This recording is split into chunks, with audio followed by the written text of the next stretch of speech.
السلام علیکم ورحمۃ اللہ۔ ترجمہ تفسیر القرآن الکریم، سبق نمبر 387، سورہ توبہ، آیت 117 تا 119، پارہ نمبر 11۔ اعوذ باللہ من الشیطان الرجیم۔ لقد تاب اللہ علی النبی والمہاجرین والأنصار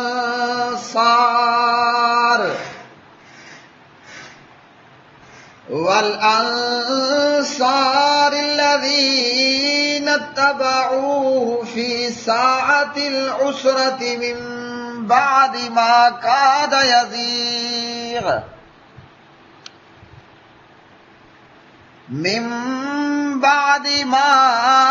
كاد يزيغ قلوب فريق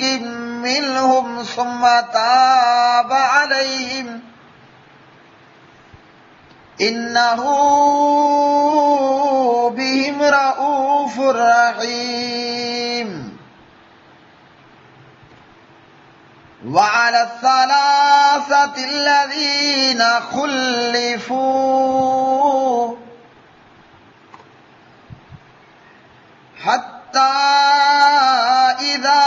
ضاقت عليهم الأرض بما رحبت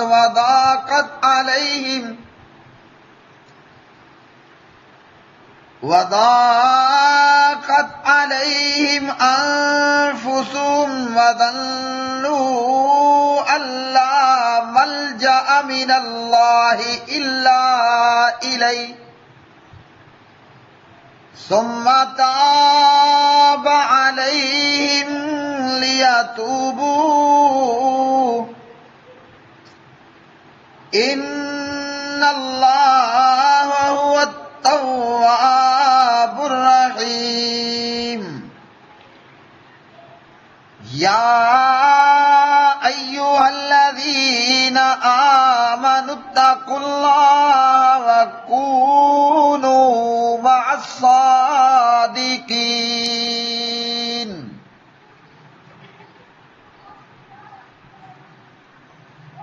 بلا شبہ یقیناً اللہ تعالیٰ نے پیغمبر پر مہربانی کے ساتھ توجہ فرمائی اور مہاجرین و انصار پر بھی،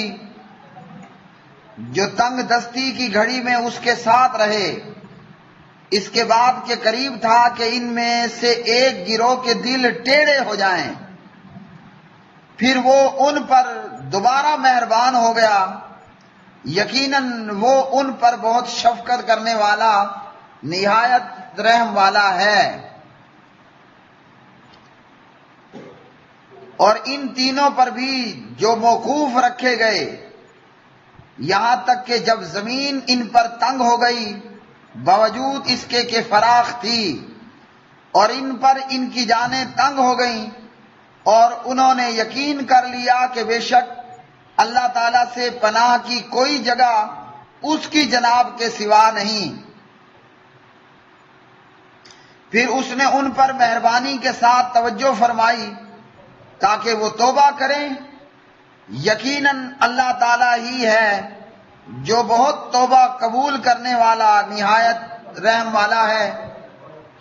اے لوگو جو ایمان لائے ہو، اللہ تعالیٰ سے ڈرو اور سچے لوگوں کے ساتھ ہو جاؤ۔ لقد، البتہ تحقیق، تاب اللہ، توجہ فرمائی اللہ تعالیٰ نے، علی النبی، نبی صلی اللہ علیہ وسلم پر، والمہاجرین، اور مہاجرین، والانصار، اور انصار پر، الذین، وہ کہ جنہوں نے اتبعوہ، اتباع کیا آپ صلی اللہ علیہ وسلم کا، فی ساعت العسرہ، تنگی کی گھڑی میں، من بعد ما، اس کے بعد کے، کادا قریب تھا، یزیغو کہ ٹیڑے ہو جاتے، قلوب دل فریق ایک فریق کے منہم ان میں سے ثم پھر تابا توجہ فرمائی علیہم ان پر انہو بلا شبہ وہ بہم ان پر رؤوف بہت شفقت کرنے والا رحیم نہایت رحم کرنے والا ہے وعلی الثلاثۃ الذین اور ان تینوں پر بھی یعنی اللہ تعالیٰ نے ان تینوں پر بھی توجہ فرمائی خلفو جو چھوڑ دیے گئے تھے حتیٰ یہاں تک کہ اذا جب ذاقت تنگ ہو گئی علیہم ان پر الارض زمین بما رحبت بوجود اپنی فراخی کے وضاقت اور تنگ ہو گئیں علیہم ان پر انفسہم ان کی جانیں وظنوا اور انہوں نے یقین کر لیا ان یہ کہ لا ملجا نہیں ہے کوئی جائے پناہ من اللہ اللہ سے یعنی اللہ تعالی کی ناراضی سے الا مگر الیہ اسی کی طرف ثم پھر تابا اس نے توجہ فرمائی علیہم ان پر لیتوبو تاکہ وہ توبہ کر لیں ان اللہ بے شک اللہ تعالی ہوا وہی ہے التواب بہت زیادہ توبہ قبول کرنے والا الرحیم نہایت رحم کرنے والا یا ایہا اے الذین وہ لوگو جو آمنو ایمان لائے ہو اتقوا اللہ تم ڈرو اللہ تعالیٰ سے وکونو اور ہو جاؤ مع الصادقین سچ بولنے والوں کے ساتھ پیارے بھائیوں آج کا سبق قرآن مجید فرقان حمید کی آیات بینات اللہ سبحانہ و تعالیٰ نے اس آیت مبارکہ میں اور ان آیات بینات کے اندر اپنے پیغمبر پر مہربانی کرنے اور انصار و مہاجرین پر مہربان ہو جانے کا ذکر کیا فرمایا اللہ رب العالمین نے کہ اللہ نے اپنے پیغمبر پر مہربانی کے ساتھ توجہ کی اور انصار و مہاجرین صحابہ کرام رضوان اللہ علیہم اجمعین پر بھی انصار وہ صحابہ ہیں جنہوں نے نبی علیہ الصلوۃ والسلام کی مدد کی اور صحابہ کرام رضوان اللہ علیہم اجمعین کی اپنی مال اولاد اور اپنے پاس موجود چیزوں کے ساتھ انصار صحابہ مدینہ طیبہ میں موجود وہ حضرات جنہوں نے کلمہ پڑھا اسلام اور مسلمانوں اور پیغمبر اسلام جناب محمد الرسول اللہ صلی اللہ علیہ وسلم کے مددگار ہوئے مہاجرین وہ صحابہ کہ جنہوں نے لا الہ الا اللہ کی خاطر اپنا وطن اپنا دیس اپنا ملک چھوڑا اور مکہ سے ہجرت کر کے مدینہ طیبہ وغیرہ کی طرف آئے اور فرمایا کہ ان لوگوں نے تنگ دستی کے باوجود اور تنگ گھڑیوں کے اندر پیغمبر کا ساتھ دیا یہ تنگ گھڑیاں اور تنگ دستی کیا ہے تو تنگی کی گھڑی سے مراد غزوہ تبوک پر نکلنا غزوہ تبوک میں جہاد کے لیے نکلنا ہے شدید گرمی کا موسم تھا اور کات سالی بھی تھی فصلیں بھی پکنے والی تھیں اور اس غزوے کے لیے بے سر و سامانی کا ماحول بھی تھا کہ سفر کے لیے نہ تو سواریاں ہیں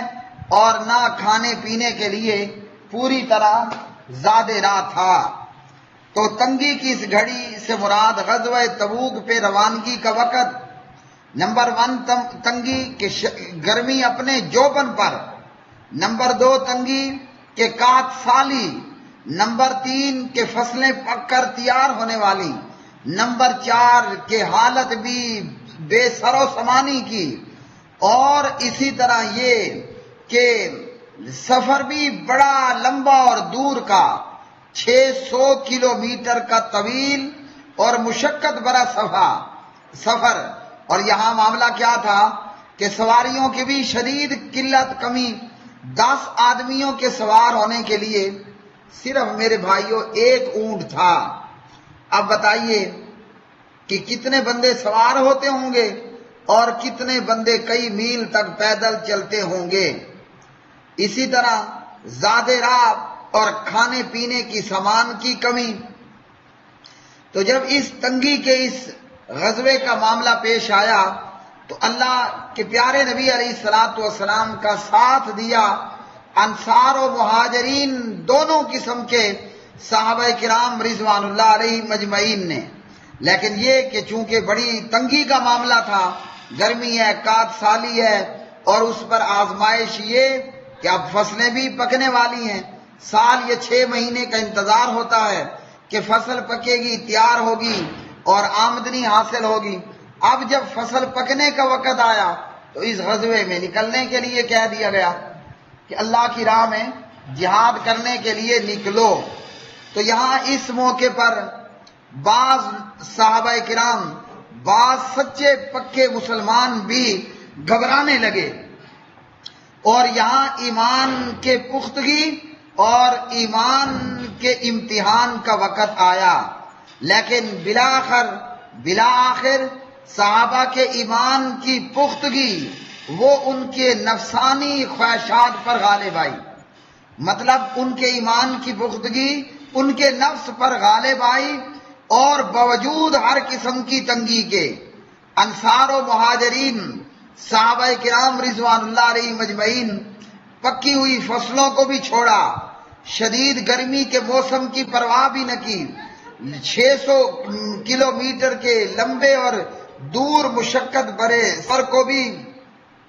خاطر میں نہ لائے، اور اس بے سر و سامانی کی حالت میں ان کے ایمان کی پختگی ان کے نفس انسانی پر غالب آئی، اور وہ پورے عزم و جلال کے ساتھ جناب محمد الرسول اللہ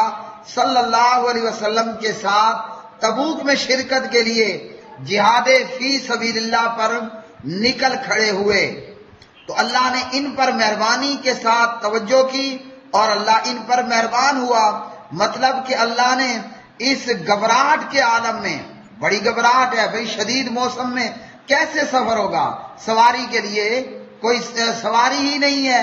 کات سالی بھی ہے، کھانے پینے کی کمی ہے، اور اس پر لطف یہ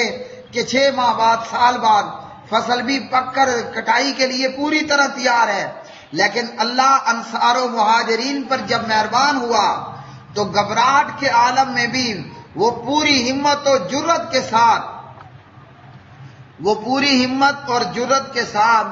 اپنی جان، اپنے مال سمیت نبی علیہ الصلوۃ والسلام کے ساتھ نکل کھڑے ہوئے، اور کونو انصار اللہ کا عملی مظاہرہ پیش کر دیا۔ اب انسان ہے، دل میں تو وسوسے اور خطرات تو آتے ہیں نا، جتنا بھی ہو دل میں وسوسہ تو آتا ہی آتا ہے نا، کہ بھائی گرمی میں کیا ہوگا، ہاں جی فصل میری کا کیا ہوگا، یہ وہ۔ اللہ نے ان کے دل میں آنے والے خطرات کو بھی معاف کر دیا، اور اللہ سبحانہ و تعالی ان پر مہربان ہوا۔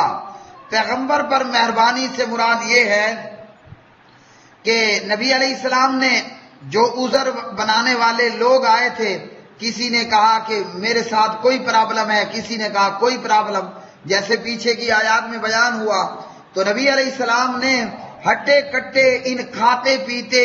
منافقوں کو رخصت مانگنے پر رخصت بھی دے دی تھی۔ تو اللہ نے فرمایا کہ اللہ اپنے پیغمبر پر بھی توجہ فرمائی مہربانی کے ساتھ۔ تو اس پیغمبر پر مہربانی سے مراد یہ ہے کہ اللہ نے آپ صلی اللہ علیہ وسلم سے بھی درگزر کیا اور معاف کر دیا۔ اب میرے بھائیوں، یہ آیت ہمیں بتا رہی ہے کہ اللہ رب العالمین انصار اور مہاجرین پر مہربان ہوا، تو جس پہ اللہ مہربان ہو جائے، آیا بندہ اس سے دشمنی رکھ سکتا ہے؟ آیا بندہ ایسے لوگوں کے متعلق اپنے دل دماغ اپنے سینے میں کیا بغض رکھ سکتا ہے؟ کوئی گنجائش ہے کیا؟ اللہ انصار و مہاجرین پر مہربان ہوا، ہاں اللہ انصار و مہاجرین پر مہربان ہوا، تو جس پہ اللہ رب رحمان مہربان ہو جائے، کیا ہم اپنے دل میں، دماغ میں، سوچ میں، زبان میں، قلم میں، اپنے بیان میں، خطبات میں، اپنی کتاب میں، اپنی لکھت میں کیا ان لوگوں کے متعلق غیظ و غضب یا غصہ یا کینہ رکھ سکتے ہیں؟ جواب ہے کہ نہیں۔ کیوں؟ کہ ان پہ اللہ مہربان ہو گیا۔ تو جن پہ اللہ سبحانہ و تعالیٰ مہربان ہوا ان پہ غضب رکھنا، ان پہ غصہ رکھنا، ان کے خلاف نفرت رکھنا، بھائیو یہ ایمان کے منافی ہے۔ آئیے پوچھتے ہیں جناب محمد الرسول اللہ صلی اللہ علیہ وسلم سے، یہ صحیح مسلم ہے، ہاں جی کیا ہے؟ صحیح مسلم ہے۔ صحیح مسلم میں باب الدلیل علی ان حب الانصار وعلی رضی اللہ تعالی عنہم من الایمان وعلاماتہ وبغضہم من علامات النفاق، انصار سے محبت کرنا، جناب علی سے محبت کرنا رضوان اللہ علیہ مجمعین، یہ ایمان میں سے ہے اور علامات ایمان ہے، اور ان انصار سے بغض رکھنا یہ ایمان کے منافی ہے اور منافقت کی نشانیوں میں سے ہے۔ یہ کیا ہے؟ یہ اس کے منافی ہے اور یہ منافقت کی نشانیوں میں سے ہے۔ تو جو ان کے ساتھ بغض رکھے گا اس کے منافق ہونے کی نشانی ہوگی، اور جو انصار سے آیت کے تحت پلس مہاجرین، تو دونوں قسم کے صحابہ، انصار جو مددگار ہوئے، مہاجرین جو ہجرت کر کے آئے، جو انصار سے بغض رکھے گا یہ اس کے منافق ہونے کی علامت ہوگی۔ انس بن مالک رضی اللہ تعالی عنہ راوی ہیں، نبی علیہ الصلوۃ والسلام صحیح مسلم میں فرماتے ہیں آیت المنافق بغض الانصار، منافق کو پہچاننا ہے نا تو منافق کی نشانی بتا دی کہ وہ انصار سے بغض رکھے گا، اسے انصار صحابہ کرام رضوان اللہ علیہ مجمعین سے نفرت ہوگی۔ تو جو صحابہ سے بغض رکھے گا یہ نشانی ہے، یہ علامت ہے کہ یہ بندہ منافق ہے، یہ بندہ کیا ہے؟ منافق ہے۔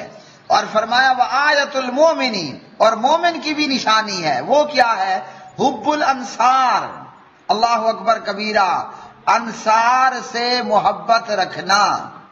اب کیوں انصار و مہاجرین سے محبت کرنی ہے بھئی، کیا وجہ ہے؟ تو فرمایا اللہ رب العالمین نے کہ اللہ انصار و مہاجرین پر مہربان ہوا، تو جس پہ اللہ مہربان ہوا اس پہ ہمیں بھی مہربان ہونا ہے، اور اگر ہم ان کے ساتھ بغض رکھیں گے اور نفرت کریں گے تو نتیجہ کیا ہوگا؟ یہ ایمان کے منافی ہے اور یہ منافقانہ علامات میں سے نشانیوں علامت ہے۔ پھر اللہ رب العالمین نے ذکر کیا ان تین بندوں کا جو چھوڑ دیے گئے، اور ان تین بندوں پر زمین فراخ ہونے کے باوجود تنگ کر دی گئی۔ یہ تین بندے کون تھے؟ کعب بن مالک، مرارہ بن ربیع، ہلال بن امیہ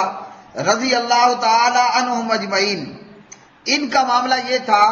کہ یہ غزوہ تبوک میں اپنی سستی کی وجہ سے پیچھے رہ گئے، ابھی جاتا ہوں، تھوڑی دیر بعد جاتا ہوں، آج جاتا ہوں، کل جاتا ہوں، کرتے کرتے یہ لیٹ ہو گئے، یہاں تک کہ نبی علیہ الصلوۃ والسلام اس غزوے سے جناب واپس تشریف لے آئے۔ تو یہ لوگ اس غزوہ تبوک سے پیچھے رہے۔ اب غزوہ تبوک سے پیچھے رہنے والے صرف یہ تین نہیں تھے، بہت سارے لوگ تھے، لیکن منافقوں نے جھوٹ بولا اور عارضی طور پر سزا سے اور ملامت سے بچ گئے۔ لیکن ان تین صحابہ کرام کو اپنی غلطی کا احساس ہوا۔ اب ایک غلطی پر غلطی کرنا یہ پوری خطا کا پتیلا بن جاتا ہے، پتلا خطا کے پتلے، خطا کے پتلے کی بجائے خطا کا پورا پتیلا، کہ غلطی پر غلطی کرنا۔ ان تینوں کو احساس ہوا تو انہوں نے کہا بھئی ایک غلطی تو ہو گئی ہے، اب منافقوں کی طرح جھوٹ بول کے دوسری غلطی کوئی نہیں کریں گے۔ نبی علیہ السلام آئے اور انہوں نے آپ صلی اللہ علیہ وسلم کے سامنے آ کر تسلیم کر لیا کہ ہم سے سستی ہوئی اور ہم سے غلطی ہوئی۔ تو پھر ان لوگوں کے ساتھ بائیکاٹ کیا گیا ہر قسم کا۔ 40 دن کے یہ بائیکاٹ میں مزید 10 دن اضافہ کر دیا گیا اور آخری 10 دنوں کے اندر تو ان کی بیویوں کو بھی ان سے دور رہنے کا کہہ دیا گیا، بائیکاٹ کا حکم ہوا، بات چیت بند کر دی گئی 40 راتوں تک، اور 40 کے بعد اس حکم میں مزید اضافہ یہ ہوا کہ یہ اپنی بیگمات سے، بیویوں سے بھی دور ہو جائیں۔ تو یہ وہ بات تھی کہ زمین اپنی وسعت کے باوجود ان پر تنگ ہو گئی، اور انہوں نے سمجھ لیا کہ بھئی اللہ کے ماں سوا کوئی جائے پناہ نہیں ہے۔ اور جب 50 دن پورے ہو گئے تو اللہ نے ان کی توبہ قبول کر لی اور یہ آیات بینات نازل ہوئیں۔ حضرت کعب بن مالک رضی اللہ تعالی عنہ نے اپنا یہ واقعہ صحیح بخاری، مسلم، کتاب التوبہ وغیرہ میں تفصیلاً بیان کیا ہے، اور یہاں اللہ نے فرمایا کہ اللہ تعالیٰ بہت زیادہ توبہ قبول کرنے والا ہے۔ یعنی توبہ کا قبول کرنا یہ صرف اللہ کا فضل و کرم ہے، اللہ پر کوئی زور زبردستی نہیں ہے کہ کوئی اللہ پر زور زبردستی کرے۔ اور فرمایا ایمان والو اللہ کا تقوی اختیار کرو اور سچے لوگوں کے ساتھ ہو جاؤ۔ کیا مطلب؟ جو اپنی نیت میں بھی سچے ہوں، اپنے قول میں بھی سچے ہوں اور اپنے فعل میں بھی سچے ہوں۔ تو انصار و مہاجرین صحابہ کرام وہ نیت کے بھی سچے، قول کے بھی سچے اور فعل کے بھی سچے۔ کعب بن مالک رضی اللہ عنہ بیان کرتے ہیں، مسلمان ہونے کے بعد اللہ تعالیٰ کا سب سے بڑا انعام مجھ پر یہ ہوا کہ میں نے نبی علیہ السلام کے سامنے سچ بولا، ورنہ جھوٹ بول کر میں ہلاک ہو جاتا جیسے دوسرے یعنی منافق ہلاک ہو گئے۔ صحیح بخاری حدیث نمبر 4418۔ اور اللہ نے ان تینوں کو سچ بولنے کا انعام یہ دیا کہ قیامت تک جب تک قرآن پڑھا جاتا رہے گا وَعَلَى الثَّلَاثَةِ الَّذِينَ خُلِّفُوا کہہ کر جناب کعب بن مالک اور جناب ہلال بن امیہ، مرارہ بن ربیع رضوان اللہ تعالی علیہ مجمعین کا ذکر خیر ہوتا رہے گا۔ معلوم ہوا کہ اللہ تعالیٰ کو سچ اتنا پسند ہے کہ سچ بولنے والوں کا ذکر اللہ وحدہ لا شریک جو ہے وہ ہمیشہ کے لیے جاری و ساری کر دیتا ہے۔ اور خود نبی علیہ السلام نے بخاری میں 6094 میں اور مسلم 2607 میں فرمایا علیکم بالصدق، سچ بولنا اپنے اوپر لازم کر لو۔ اللہ تعالیٰ ہمیں غلطی سے بچائے، غلطی ہو جائے تو غلطی پر غلطی کرنے سے بچائے، اور اللہ تعالیٰ توبہ تائب ہونے کی توفیق عطا فرمائے۔ وآخر دعوانا ان الحمد للہ رب العالمین۔